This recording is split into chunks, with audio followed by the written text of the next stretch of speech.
शंकरं शंकराचार्यं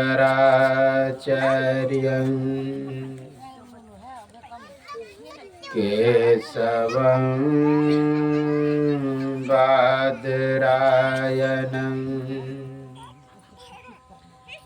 सूत्रभास्कृतो वन्दे भगवन्तो पुनः पुनः ईश्वरो गुरुरात्मेति मूर्तिभेद विभागिनी व्योमवत् व्याप्त देहाय दक्षिणामूर्तये नमः। दक्षिणामूर्तये नमः। बोलिए श्री सद्गुरु महाराज की जय। जितने तादाद में हैं उनके अनुसार जय घोष नहीं हुआ। हम लोगों को जय घोष पूर्ण रूप से समर्पित होकर के करना चाहिए। जब तक अर्जुन समर्पित नहीं हुए भगवान कृष्ण पे, तब तक गीता का ज्ञान नहीं दिया। जब तक तर्क वितर्क करते रहा, तब तक ज्ञान नहीं दिया। आप लोग जानते हैं तर्क वितर्क क्या किए। कहते हैं हे केशव, हे कमल नयन, मैं युद्ध नहीं करूंगा। रथ के पीछे जाके बैठ गए। शरण सते हस्ता, हाथ से धनुष गिर गया। रोम हर्षश्च जायते, सभी रोए कांप गए। कहा हे केशव युद्ध नहीं करूंगा। कहा क्यों नहीं युद्ध करोगे? कहते हैं मैं किससे युद्ध करूं? जिसे मैं आगे देख रहा हूं वह तो सब अपना ही है।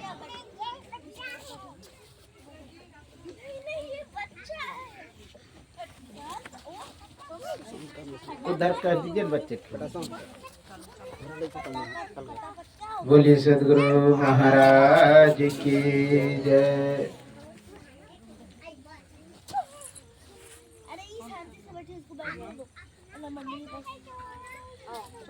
कहते हैं कि युद्ध क्यों नहीं कर? कहा किससे युद्ध करूं मैं? सब तो अपना ही है। दूसरे को मारना आसान है, दूसरे को काटना आसान है, दूसरे को गाली देना आसान है, लेकिन अपनों को गाली देना बहुत कठिन है। अपनों को मारना बहुत कठिन है, अपनों पर बाण चलाना बहुत कठिन है। इसलिए तो सब मेरा ही है। पुत्रांश पौत्रांश सखिंश तथा, मेरा ही पुत्र और पौत्र है। श्याला संबंधित तथा, मेरा ही श्याला संबंधी है। मैं किससे युद्ध करूं? हे केशव, मैं युद्ध नहीं करूं। भगवान कृष्ण कहते कुतस्त्वा कस्मन्मिदं विस्मय समुपस्थितम अनार्यजुष्टमासर के मकृति कर्मर्जन। हे अर्जुन, असमय तुम्हें मोह कहां से हो गया कि ये मेरा है? मोह तोड़ने के लिए, आसक्ति तोड़ने के लिए, लगाव हटाने के लिए भगवान कृष्ण कर उठो और युद्ध कर। हर व्यक्ति को यही मोह है कि मैं भगवान की भक्ति कैसे करूं, भगवान पे समर्पित कैसे हो।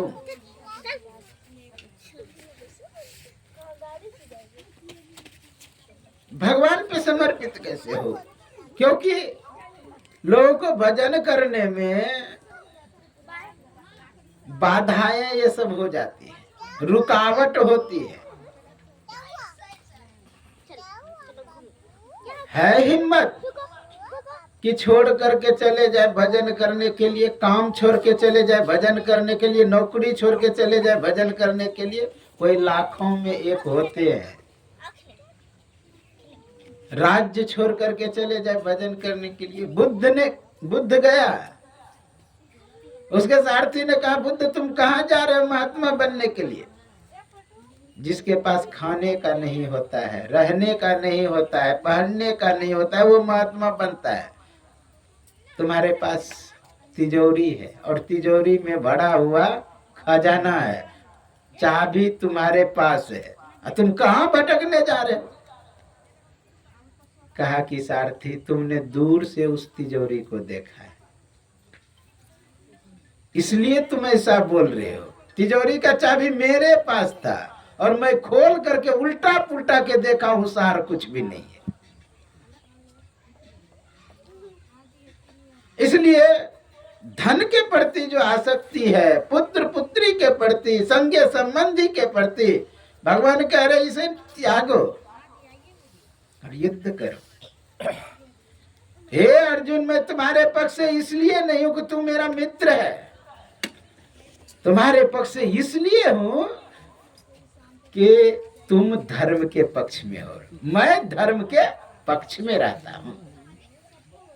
यदा यदा हि धर्मस्य ग्लानिर्भवति भारत अभ्युत्थानम धर्मस्य आत्मानं सृजाम्यहम् परित्राणाय साधूनां विनाशाय च दुष्कृतां धर्म संस्थापनार्थाय संभवामि युगे युगे।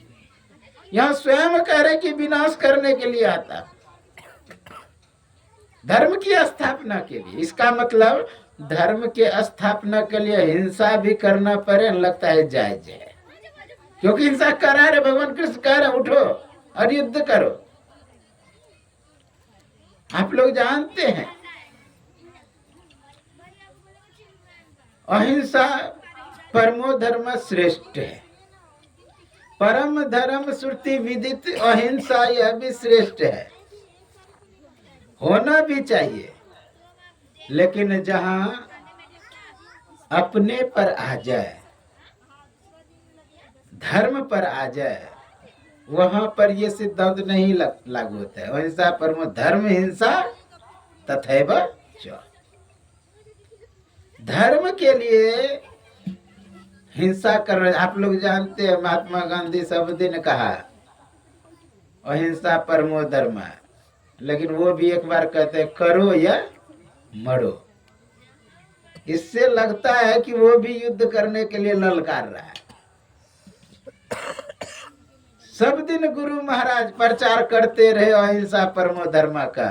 जब 1962 में युद्ध हो रहा था चीन से, कहा मैं बूढ़ा हो गया हूं और मुझे भी सरकार के युद्ध करने जाने के लिए मैं जाने के लिए तैयार हूं। इससे क्या सिद्ध हो रहा है कि धर्म के लिए आपके घर में कोई आकर के लड़ाई झगड़ा कर रहा है, उस समय अहिंसा धर्म का पालन करें।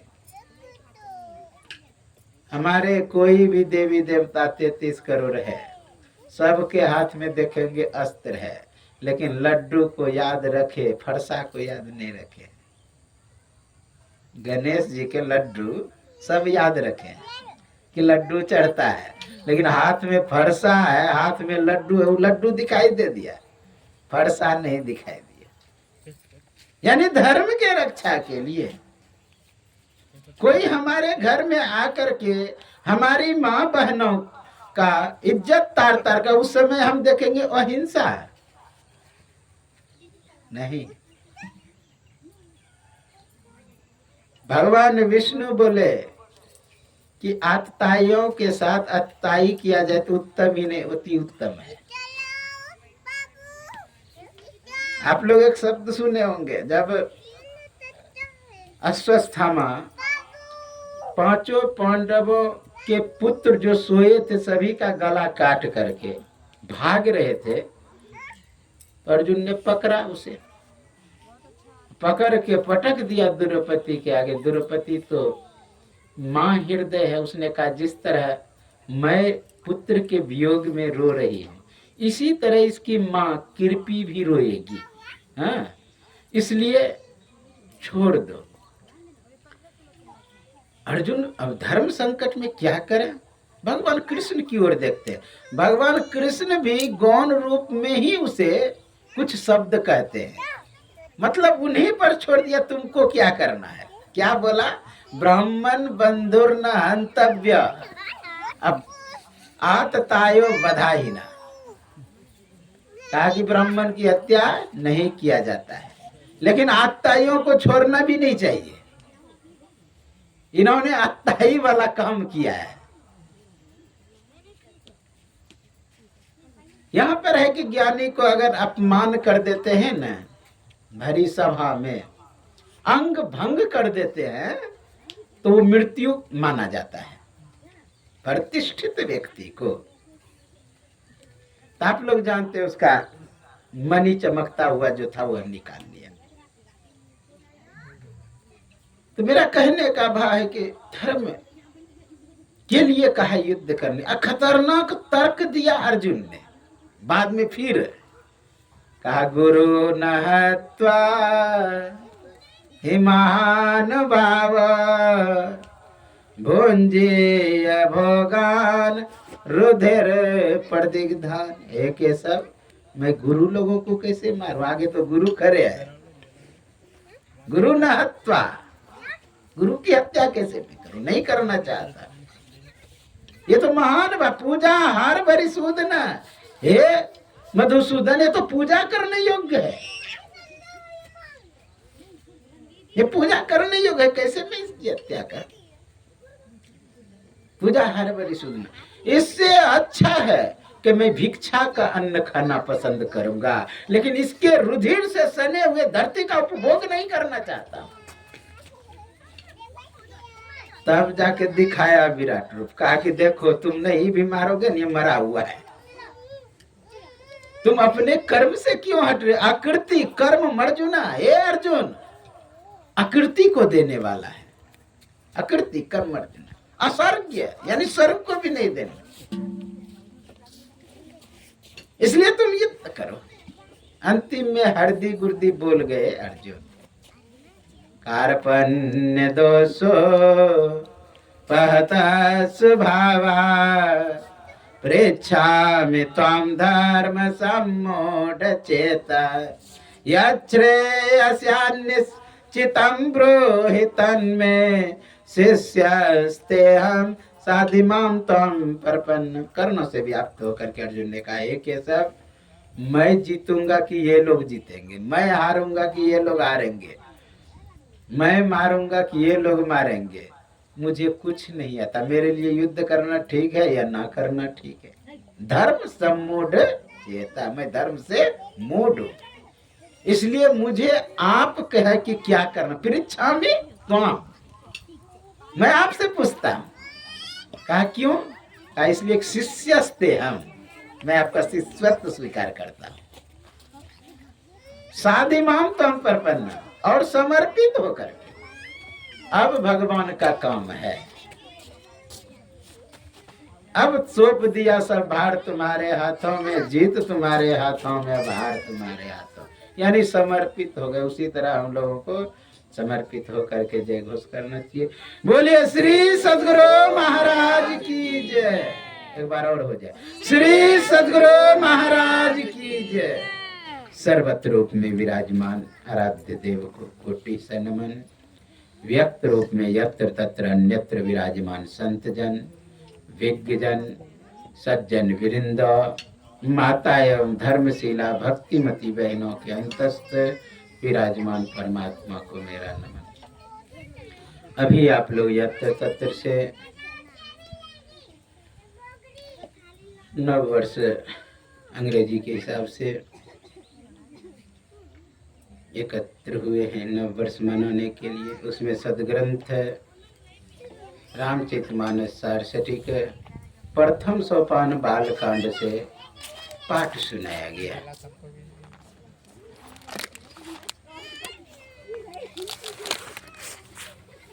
पाठ सुनाया गया।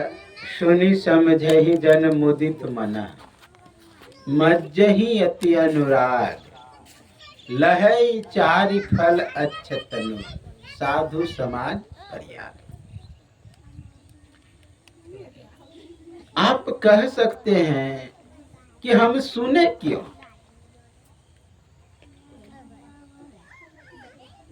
आप कह सकते हैं कि हम समझे क्यों? आप कह सकते हैं हम धारण क्यों करें? जैसे आपको अगर कोई काम करने के लिए कहे तो आप स्वयं कहेंगे कि भाई मैं क्यों करूं, क्या मुझे लाभ है उससे? मतलब मन में लाभ रख करके कोई कार्य करते हैं। मन में इच्छा है लाभ हो, चाहे कोई भी काम आप करें। दो मित्र समुद्र किनारे बैठा था। एक मित्र दूसरे मित्र से पूछता है कि मित्र, ये जहाज कहाँ जा रहा है? तो कहा प्रत्यक्षम किम प्रमाणम, प्रत्यक्ष दिखाई दे रहा है। कोई पूरब से पश्चिम जा रहा है, कोई पश्चिम से पूरब आ रहा है, कोई उत्तर से दक्षिण जा रहा है, कोई दक्षिण से उत्तर जा रहा है। तो इसमें पूछने की बात क्या है? कहा मुझे लग रहा है सब एक के तरफ जा रहे हैं। कहा कि नहीं दिखाई दे रहा है। कहा कोई पूरब से पश्चिम जा रहा है ना, वो लाभ के लिए जा रहा है। कोई यदि पूरब से पश्चिम से पूरब जा रहा है तो वह भी लाभ के लिए, उत्तर से दक्षिण जा रहा है तो वह भी लाभ, दक्षिण से उत्तर जा रहा है वह भी लाभ के लिए। इसलिए अगर हम सुने तो लाभ क्या होता है होगा, समझे तो लाभ क्या होगा, करे तो लाभ क्या होगा। इसको लक्ष्य लेकर के यहां पर गोस्वामी तुलसीदास जी करे, पहले सुनिए तो सुनने का लाभ बहुत है, लोग भले अनुभव नहीं कर पाते हैं। मैं देखा अभी थोड़ा देर बोला तो कोई हंसा, एक मतलब कहते हैं, कोई मान लिए सर हिलाया, कोई भजन गाया तो ताली भी बजाई होंगी। कहने का भाव ये सुनने का ही तो लाभ है कि सर हिला रहे हैं, ये सुनने का ही लाभ है कि ताली बजा रहे हैं, सुनने का ही लाभ है कि उछल कूद कोई बच्चा करने लगता है। आप देखिए डीजे में क्या आवाज आ रहा है मतलब नहीं है, लेकिन डीजे का ज्यों ही आवाज आएगा, देखिए सुना केवल, समझा कुछ नहीं है, लेकिन फिर भी बच्चा उछल कूद करता है। बच्चा उछले कूदे तो उसका स्वभाव होता है, कोई बात नहीं। अब देखेंगे युवती भी उछल रही, वो हो भी चलेगा क्योंकि उसका उम्र है। अब बूढ़ी भी उछलती है डीजे पर। अब विचार करिए, जिसको मर्यादा में रहना चाहिए, जिसको सिस्टम तंत्र व्यवस्था में रहना चाहिए, वो चाहती भी है कि सिस्टम तंत्र व्यवस्था में रहे, लेकिन कारण क्या है? जो शरीर हिलने लगता है, उछलने लगती है, कारण क्या है? अंदर में जो सूक्ष्म तरंग है ऊर्जा, उस पर धक्का लगता है, चोट करता है तो अंदर हिलने लगता है। और जब हिलने लगता है अंदर तो बाहर कितना देर रोक करके रखेगा, बाहर भी हिलने लगता है। यह है सुनने का प्रत्यक्ष फल। सुनने से बहुत कुछ होता है। एक गायक आया हुआ तो बहुत अच्छा गाता था, राजा के दरबार में पहुंचा।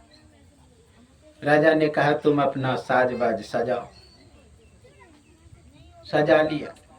उसने घोषणा किया कि इसके गाने पर जो सर हिलाएगा उसका सर काट दिया जाएगा, इसके गाने पर जो हाथ हिलाएगा उसका हाथ काट लिया जाएगा। अब कौन हाथ हिलावे? हाथ कटवाना है क्या?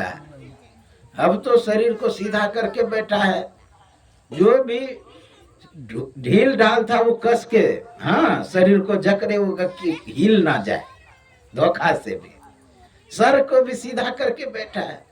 अब गायक धीरे धीरे उस पर राग तान छेड़ने लगे। ज्यों ही छेड़ने लगे, जब पूरा धुन आया ना, सब भूल गया कि राजा क्या बोला है, सब सर हिलाने लगा और हाथ भी हिलने लगा।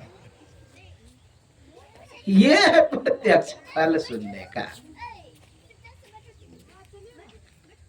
तो लाभ सुनने समझने करने से क्या होता है? चार फल कह दिया। सुनि समझहि जन मुदित मन, मज्जहि अति अनुराग, लहई चारि फल, अच्युतन साधु समान। अर्थ, धर्म, काम, मोक्ष, ये सब मिल जाएगा, सुलभ से मिल जाएगा। लेकिन आश्चर्य की बात है, संत के संग से परिवर्तन और बदलाव होता है, और सुनने से भी परिवर्तन और बदलाव होता है। एक बार जय घोष करेंगे, बोलिए श्री सद्गुरु महाराज की जय, श्री सद्गुरु महाराज की जय, श्री सद्गुरु महाराज की जय। तो सुनने का बहुत फल है।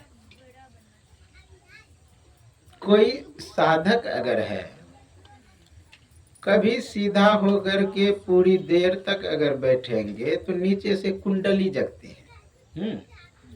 कुंडली जगते हैं, कोई बैठा हुआ फेंका जाता है बाहर। क्या हुआ? अंदर में जो वो कुंडली वो संचालित हुआ ना, वो फेंका गया। कोई साधक मैं देखता हूँ कभी कभी चौकी पर से नीचे फेंका, क्या हुआ उसको भी पता नहीं, लेकिन वो जो सीधा से बैठा है नीचे से कुंडली जागृत। उसी तरह ये शब्द का क्या होता है, चोट लगता है उस विद्युत अंदर में जो ऊर्जा है, अब वह हिलने लगता है। अब डीजे विशेष साउंड होगा, देखिएगा हृदय में क्या होता है, कंपन बाहर तो हिलता है, वो साउंड है, वो अंदर भी हिलने लगता है। जो बीमार है उसको परेशानी होने लगता है अंदर, इसका मतलब कुछ ना कुछ चोट कर रहा है। देखिए शब्द चोट करता है। कोई गाली दे दे तो विचार करिए कौन सा वैसा सूक्ष्म तरंग गया जो आपके अंदर रिएक्शन पैदा किया। कोई तार तो लगा हुआ नहीं है, लेकिन सूक्ष्म रूप से कुछ गया। पूरे सृष्टि, आप, हम, वृक्ष, वस्तु, व्यक्ति, सब में उत्सर्जन और आकर्षण क्रिया होता है, भले आपको दिखाई ना दे। जैसे आप कार्बन छोड़ते हैं, ऑक्सीजन लेते हैं, प्राण अपान, उसी तरह वृक्ष भी ऑक्सीजन छोड़ता है, कार्बन लेता है। उत्सर्जन आकर्षण, हर कण में वो उत्सर्जन आकर्षण है।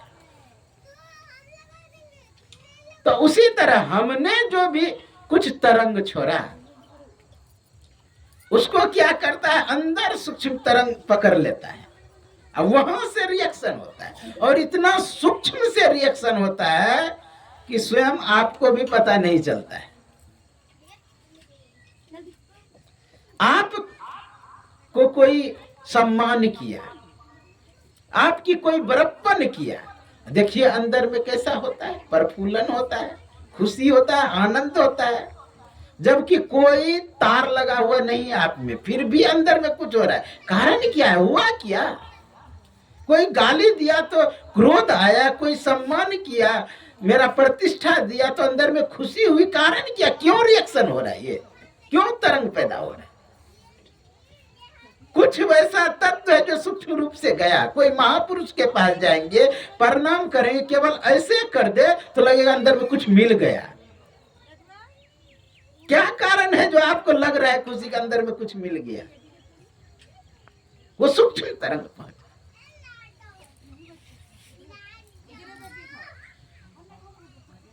आपके यहाँ कहीं पे सत्संग करते हैं, कभी कभी मैं देखता हूँ, बगल में भोज बनता है, भंडारा।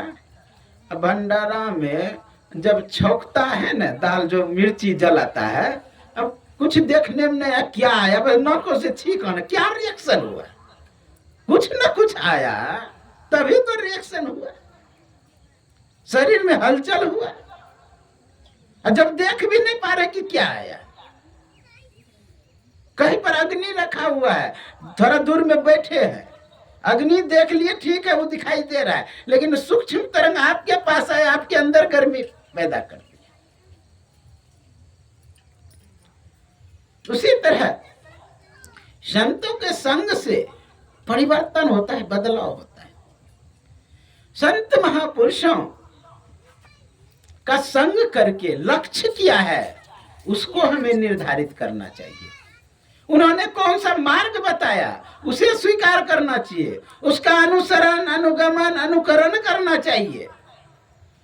लोग आश्चर्य की बात, आज नव वर्ष है, किसके याद में लोग मनाते? ईसा मसीह। ईसा मसीह कहते हैं कि ए मनुष्यों, किसी जीव को मत मारो, उसमें किसी दोस्त की चीख सुनाई देती है। लेकिन आज देखिए उसके नाम पर उतना मुर्गा या बकरा वो मनाता होगा कि नया वर्ष आवे है? जिसका हत्या का दिन आ जाए वो नव वर्ष मना के क्या करे? अरे ऐसी नव वर्ष हो जो कि वृक्षों को भी खुशी हो, पेड़ पौधों को भी खुशी हो, हर चीज में नयापन हो, हर चीज में उत्साह हो, एक मंगन हो, जैसे चैत में हम लोग मनाते हैं नव वर्ष हिंदी के हिसाब से।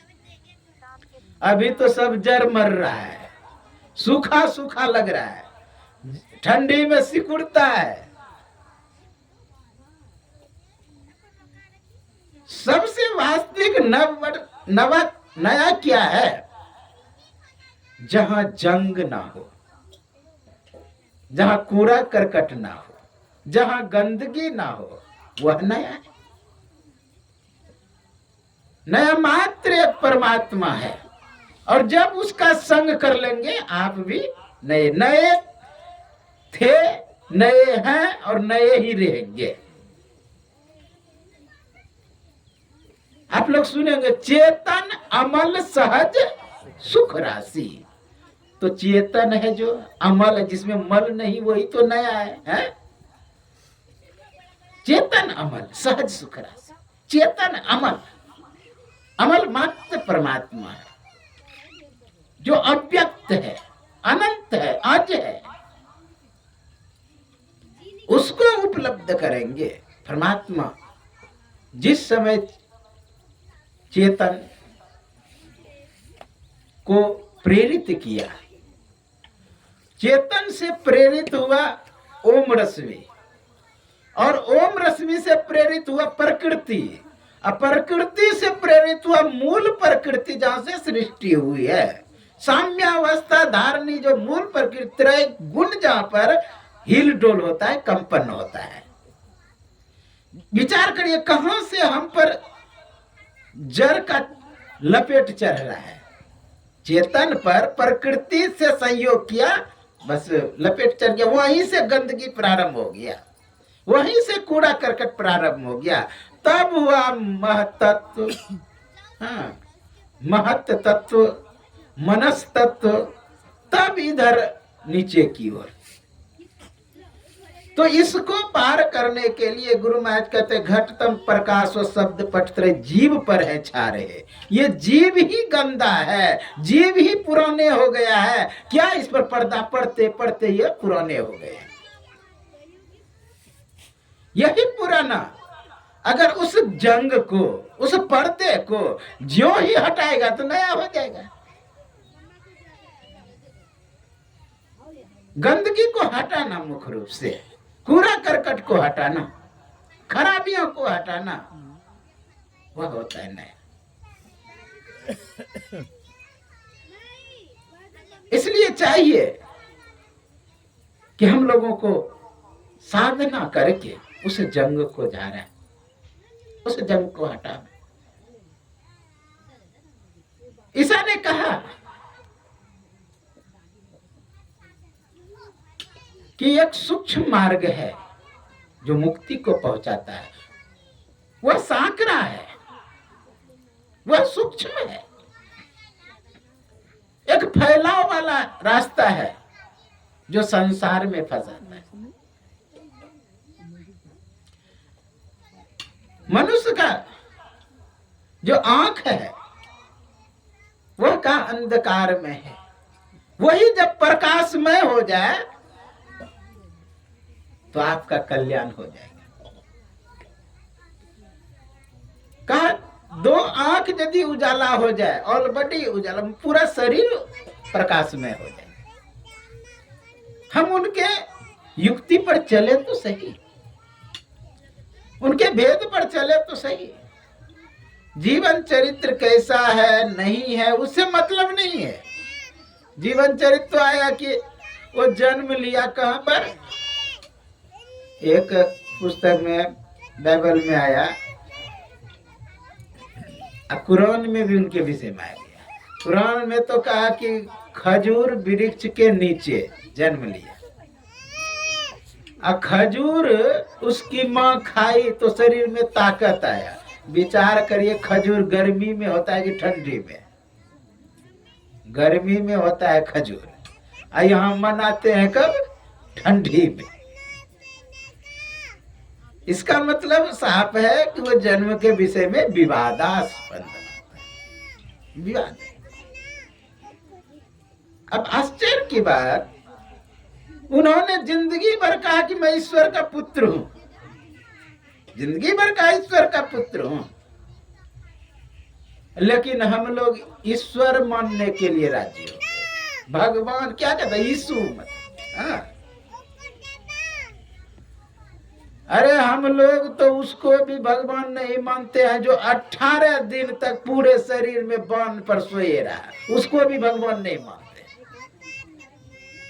18 दिन या 2 दिन में मर गए, उसको भगवान मानने के लिए हम लोग राजी। जब वो स्वयं बोले कि मैं ईश्वर का पुत्र हूं, और क्या कहा? In the beginning was the word, आदि में सब था, शब्द ईश्वर के साथ था, शब्द ही ईश्वर था। लेकिन हमारा वेदांत कहता है निशब्द परमम पदम, उससे आगे, जड़ चेतन के परे, सगुण निर्गुण के परे। स्वामी राम तीर्थ गए विदेश, वहां भाषण दे रहे थे, प्रवचन कर रहे थे। किसी ने कहा आप ईसा की तरह प्रवचन करते हैं, कहा मैं ईसा का बाप हूं। उसने जिंदगी भर कहा मैं ईश्वर पुत्र हूं, मैं स्वयं ईश्वर हूं। मेरा वेदांत कहता है अहम ब्रह्मास्मि, मैं ब्रह्म हूं। तत्व त्वमसि, तुम भी वही हो। अय आत्मा ब्रह्म, प्रज्ञानम ब्रह्म, ब्रह्म, अहम ब्रह्मास्मि। इसलिए हमें अपनी संस्कृति पर, सभ्यता पर नाज होनी चाहिए। इतना बड़ा ज्ञान आप उनका संत मृत्यु लिखता है, उनका जो रिसर्च करता है, कोई भी ग्रंथ में आपको 13 वर्ष से लेकर 30 वर्ष तक उसका चरित्र नहीं मिलेगा। अब भारत में उसका लाइब्रेरी में दस्तखत मिलता है। भारत में आकर के उन्होंने ज्ञान लिया, बौद्ध जैन में भी घुसा, यहां तक कि नाथ संप्रदाय में दीक्षित हुआ। उस ज्ञान को लेकर के अपने देश में जाके प्रचारित किया। इसलिए आपको लगेगा, आप उनका पुस्तक पढ़ेंगे, लगेगा कि सनातन से मिलता जुलता है। ठीक है, बहुत अच्छा शब्द बोले थे अंतिम में, जब हाथों में कील ठोक दिया गया था, पैरों में कील ठोक दिया था, और कहा था हे ईश्वर इसे माफ कर देना, यह नहीं जानता ये क्या कर रहा है। पर उपकार वचन मन काया। तो हम लोगों को उससे शिक्षा लेनी चाहिए। अब लिखा हुआ कि समुद्र पे चले, अब खोज रहा कि उसके समुद्र नहीं था उस समय। जिस समय जहां पर चल रहे थे वो समुद्र में, उस समय समुद्र नहीं था। समुद्र का तो परिवर्तन बदलाव होते रहता। आप लोग जानते हैं द्वारिका में समुद्र नहीं था, पहले समुद्र में डूब गया द्वारिका है। इसका मतलब परिवर्तन बदलाव होते रहता है। लेकिन हाँ, उनका जो उपदेश है, जो आदेश है, उनकी जो शिक्षा है, और सात्विक शिक्षा, मिलावटी शिक्षा नहीं। आजकल आश्चर्य की बात होता है, पहले का आचार्य ठीक होता है, लेकिन बाद के आचार्य में विकृतियां आ जाता है। भारत संप्रदाय में भी विकृतियां आ जाती है। भगवान कृष्ण स्वयं पुष्ट करते इस बात को। भगवान कृष्ण जब अर्जुन से कहते, हे अर्जुन, मैं जो तुम्हें ज्ञान दे रहा हूं ये पहले सूर्य को दिए थे, सूर्य इक्ष्वा को धीरे धीरे परंपरा में आया था, ऋषियों में। अब वह ज्ञान लोप हो गया तो वही ज्ञान मैं तुम्हें दे रहा हूं। एवं परंपरा प्राप्त मिम्मम राज ऋषियों विधि सकाल ने हम महता योगो नष्ट परम तप। हे परम तप अर्जुन, वही ज्ञान मैं तुम्हें दे रहा हूं। अर्जुन कहते, कथमे तद भी जानी हम, मैं कैसे जानूं कि आपने ही यह ज्ञान सूर्य को दिया था, क्योंकि अपरम भवता जन्म, आपका जन्म अभी हुआ है। परम जन्म विवस्वान, विश्वन का जन्म बहुत पहले, हजारों वर्ष पहले हुआ। कथमे तद भी जानी, मैं जानता हूं आप वसुदेव के पुत्र हैं। मैं यह भी जानता हूं कि देवकी आपकी माता है। नंद रानी के गोद में खेले कूदे, नंद बाबा का प्यार पाए, लेकिन कब? अपरम भवता, अभी अभी। कोई बच्चा के कि परदादा को ज्ञान मैं ही दिया था तो शोभनीय लग रहा है। तो भगवान कृष्ण उत्तर देते, बहुनी में वेतितानी जन्मानी तब चार्जुन तन्या हम वेद सर्वानी ना तुम वेत्ता परम तप।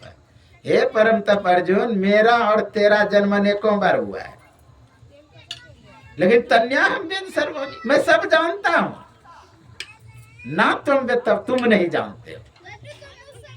सब इस बात को नहीं जान सकता है कि अनेकों जन्म हुआ है। जो साधन विशेष करता है वो जानता है। दृष्टिवान कोई देखा है, जो दृष्टि को चलाना जानता है। भगवान बुद्ध विशेष बैक गियर लगा के बताते थे कि पूर्व में क्या थे।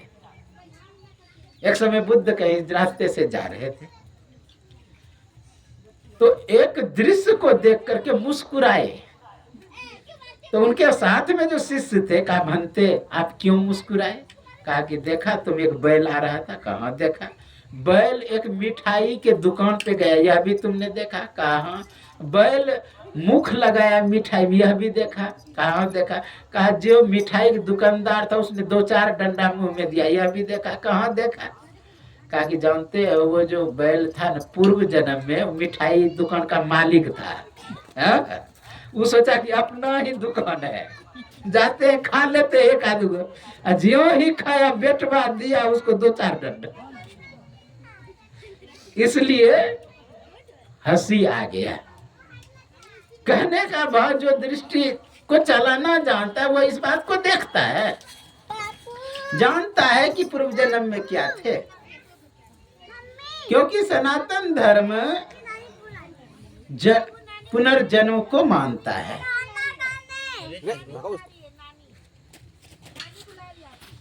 बोलिए श्री सद्गुरु महाराज की जय, श्री सद्गुरु महाराज की जय। पूर्व जन्म को मानता है। अनेकों शास्त्र में ऐसा भरा पड़ा है और आज भी बहुत साबित भी होता है। एक तिब्बत में एक बच्चा जन्म लिया, वो कहता है कि मैं भारत में पहले पढ़ता था, कहाँ? नालंदा विश्वविद्यालय। तो उसको लेके आया नालंदा, वो बताता था कि इस रूम में मैं रहता था, इसके गार के रखे, निकालिए, वो निकालता था, वही निकलता था। अब विचार करिए, तो पूरा पुनर्जन्म होता है। पुनर्जन्म माना गया। पशु पक्षी कृमि आदि की योनि में भर में हूँ बहु बार हो, आकर 4,84,00,000 जोनि भरमतिया जीव अविनाशी। शास्त्रों में यह वर्णन है कि पुनर्जन्म होता है। एक बार एक भिक्षु भगवान बुद्ध से पूछते हैं, हे भंते,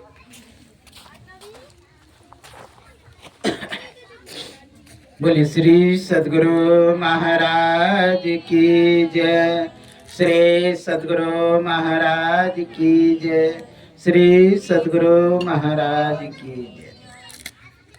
तो लोग पूछते हैं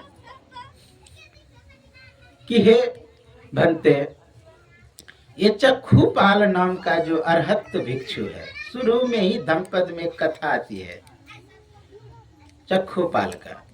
कहा चक्षुपाल अरहत भिक्षु होते हुए भी अंधा क्यों है? यानी मोक्ष प्राप्त किए हुए भिक्षु, जीवन मुक्त भिक्षु, ये अंधा क्यों है? तो भगवान बुद्ध पीछे जन्म का कथा कहते जानते हो, ये पूर्व जन्म में बहुत बड़ा डॉक्टर था। उस समय के भाषा में वैद्य कह लीजिए, हाँ, बहुत बड़े वैद्य थे। उसके पास एक बूढ़ी माता गई, उसका आंख खराब था। तो कहता है कि डॉक्टर साहब, अगर मेरी आंख ठीक हो जाएगी ना आपके दवाई से, तो आधा संपत्ति मैं दान में आपको दे दूंगी। वो दवाई देने लगे, और जब दवाई देने लगे तो आती थी माँ, कुछ दिन के बाद दवाई दे देते, फिर चली जाती, फिर दवाई देती, फिर चली जाती। आई 2-4-10 दिन के बाद कहा, माता जी अब तो आंख ठीक हो गई होगी।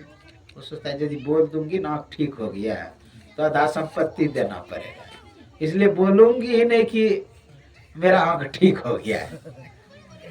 तो कहा माता जी आंख ठीक कर, नहीं अभी ठीक नहीं हुआ है। फिर चले गए, फिर दूसरे दिन आई, कहा माता जी अब तो निश्चित ठीक हो गया है, मेरा विश्वास है कि आपका आंख ठीक हो गया होगा। कहा नहीं अभी भी नहीं हुआ है। फिर चलिए, तीसरे दिन आ रही थी उधर से, तब तक मैं डॉक्टर साहब क्लिनिक से निकल करके बाहर गए टहलने, देखता है लाठी घुमाते हुए ऊपर में आ रही है माता। तो लाठी घुमाना बता रहे कि आंख ठीक हो गया है। जाके डॉक्टर साहब बैठ गए, अंदर में बैठ गए, तो ज्यों ही गेट के अंदर घुसी माता लाठी टेकना शुरू कर दी। जब लाठी टेकना शुरू कर दी, वहां जाके पहुंची, कहा माता जी अब तो आंख ठीक ही हो गया होगा, निश्चित है कि मेरा मेडिकल साइंस तो यही कहता है आपका आंख ठीक हो गया। कहा नहीं अभी भी नहीं हुआ। गुस्सा से वो डॉक्टर क्या किया, ऐसा लिक्विड आंखों में डाल दिया, उसका आंख एक खराब पूरा। वही कर्म पीछा करते करते अरहत भिक्षु होते हुए भी अंधा थे। मनोपुब्बम गमा धम्मा मनो सेठा मनोमया मनसा च प्रसन्ने न भासती व करोती व ततो नंग दुख मनवेती बहतो व चक्कम पदम। कहा जिस तरह बैल के पीछे बैलगाड़ी का चक्का चलता है, उसी तरह लोगों के पीछे कर्म चलता है। कब हावी हो जाएगा कहना मुश्किल है। आपको भी पता नहीं है कि मैंने कर्म कब किया है, वह कर्म लौटे। इसलिए हमें चाहिए कि अपने आप को सजग करके हम साधना में लग जाए। महापुरुषों का जो आज्ञा है, जो आदेश है, उसमें लग जाए। भजन आतुरी कीजिए और बात में देर, और बात में देर, जगत में जीवन थोड़ा, बहुत थोड़ा जीवन है। इसलिए भजन आतुरी कीजिए और बात में देर कर दीजिए। लेकिन लोग भजन में देर कर देते हैं, लेकिन और काम में देर नहीं करते हैं। अच्छा, आपके पास हिम्मत है कि रोटी पकने के लिए तावा पर दिए है, रोटी पकता हुआ छोड़ के भाग चले? कहेंगे उतार ले तब जाएंगे सत्संग में, कहेंगे कि नहीं? गाय दूहने के लिए सोचे गाय दूह लेंगे तब जाएंगे सत्संग, मतलब काम को प्रथम स्थान दे रहे हैं। लेकिन क्या कहते हैं संत, कल करे सो आज कर, आज करे सो अब, पल में परलय होएगा, बहुरी करोगे कब। कब क्या हो जाएगा कहना मुश्किल है। काल अचानक मारछी ज्योति तरको बाज, अचानक कब क्या हो जाएगा, गया सांस वापस आएगा कि नहीं आएगा कहना मुश्किल। और इतना जल्दी खींचेंगे मौत की पता भी नहीं लगेगा। लोग जिंदगी के तलाश में कहां कहां नहीं जाते, डॉक्टर के पास जाते हैं, उधर से डॉक्टर एक पास से लाश बन के आता है। बोलिए गया है बचने के लिए जिंदगी के तलाश में, अब वहीं उसका मौत लिखा हुआ था। कोई विदेश जाते हैं इलाज करने के लिए, उधर से लाश बन के आ जाते हैं, अब उसको लिखा हुआ वहीं था मृत्यु। जाना है आपको, जैसे जाए, जहां मृत्यु लिखा वहां जाना है। अब छोटी सी पक्षी डर रही थी बाज को देख करके, बाज गौर से देख रहा था, वो डर रहे थे। उधर से आए गरुड़, का क्यों डरते हो? कहा कि देखिए ना बाज गौर से देख, लगता है आज मेरा राम नाम सत्य हो जाएगा। ताकि चलो मैं इतना अच्छा जगह पर पहुंचा दूंगा कि वहां बाज पहुंचेगा ही नहीं। पीठ पर बैठा लिया, 7 समुंदर पार, एक खोहर में जाके रख दिया, बाहर से पत्थर लगा दिया कि आएगा भी तो अंदर नहीं घुस पाएगा।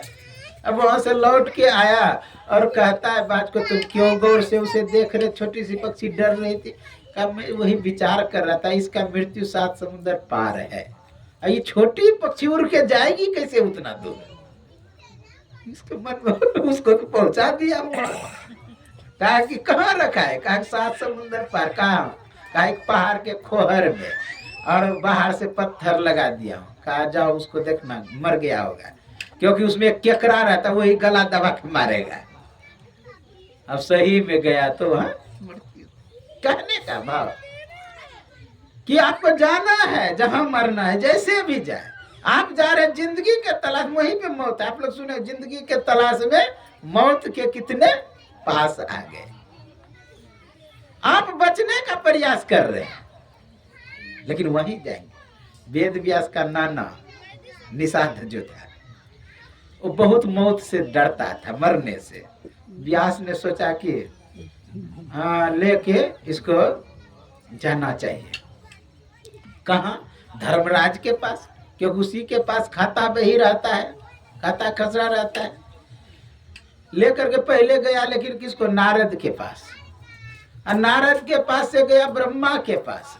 ब्रह्मा के पास से कहा कि चलो जमराज ले गया धर्मराज के पास। वहां जब खाता बही निकाला चित्रगुप्त ने, देखा कि जिस समय नारद, व्यास और ब्रह्मा, शिव, ये सब एक जगह होंगे, और यमराज एक जगह, उसी समय उसकी मृत्यु होगी। अब उसी समय वो मर गया।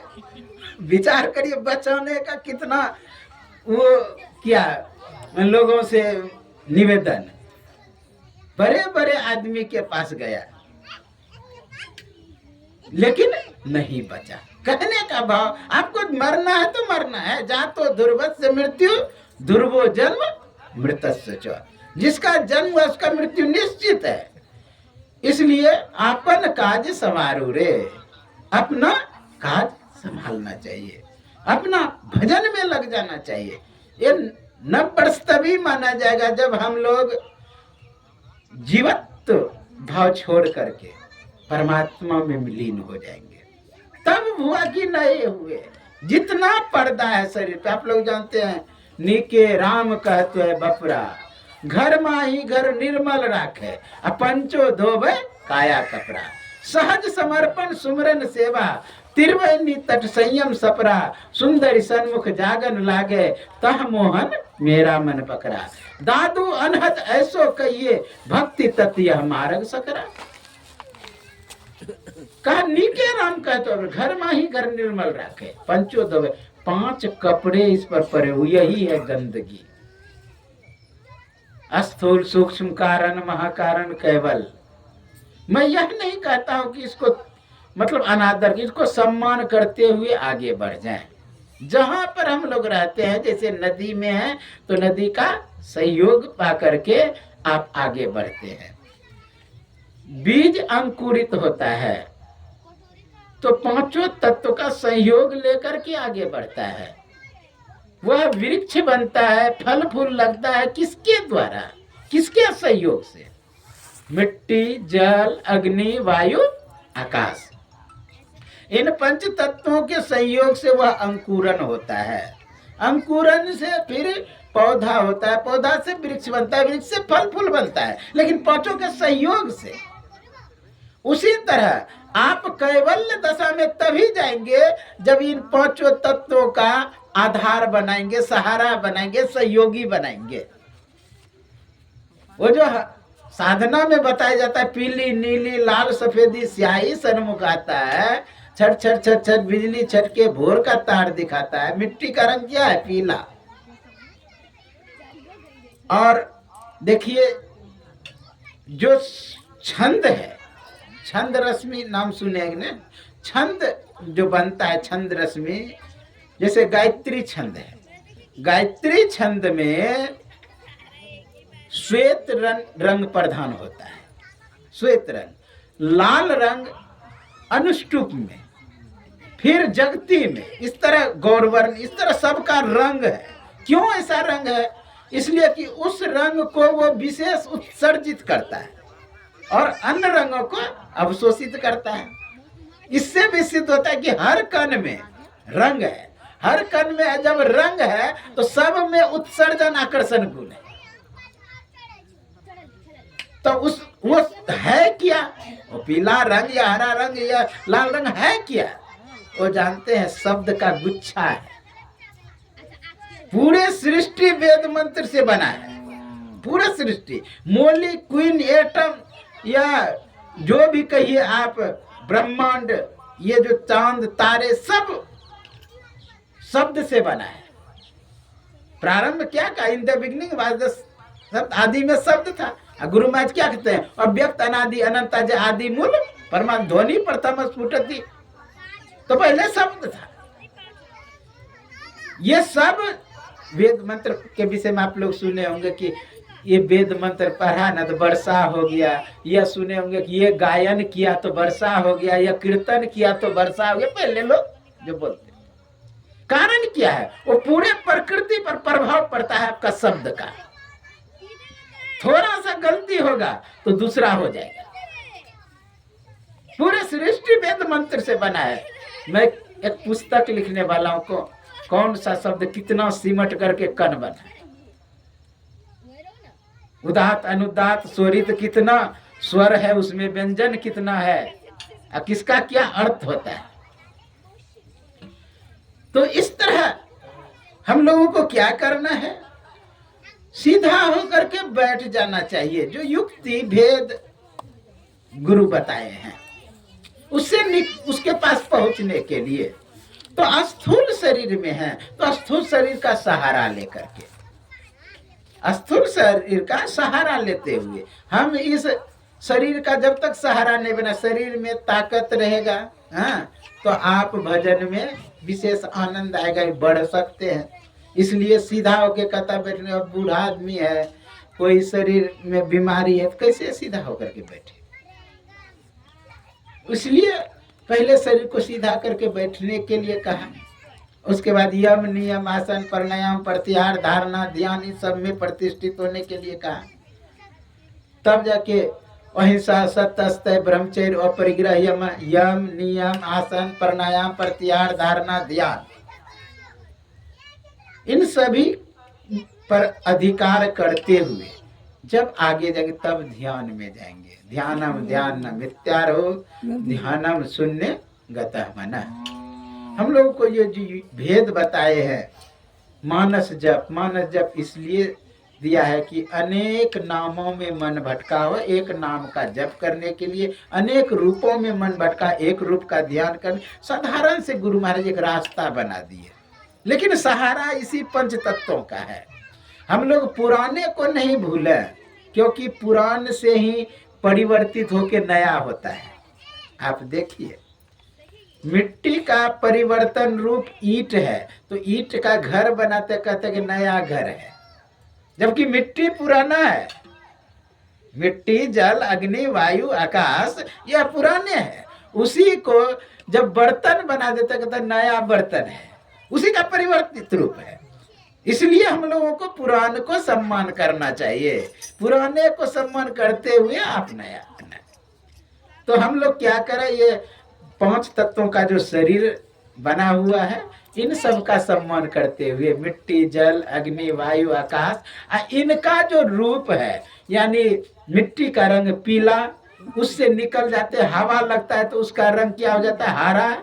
जैसे कोई पौधा निकला वो देखेंगे कि हरा हो जाता है, अब मिट्टी जिस समय निकलता है पीला, क्योंकि उसका संग किया है। गुरु महाराज तपस्या करते थे कुओं में घुस करके, तो शरीर भी पीला होने लगा था। कोई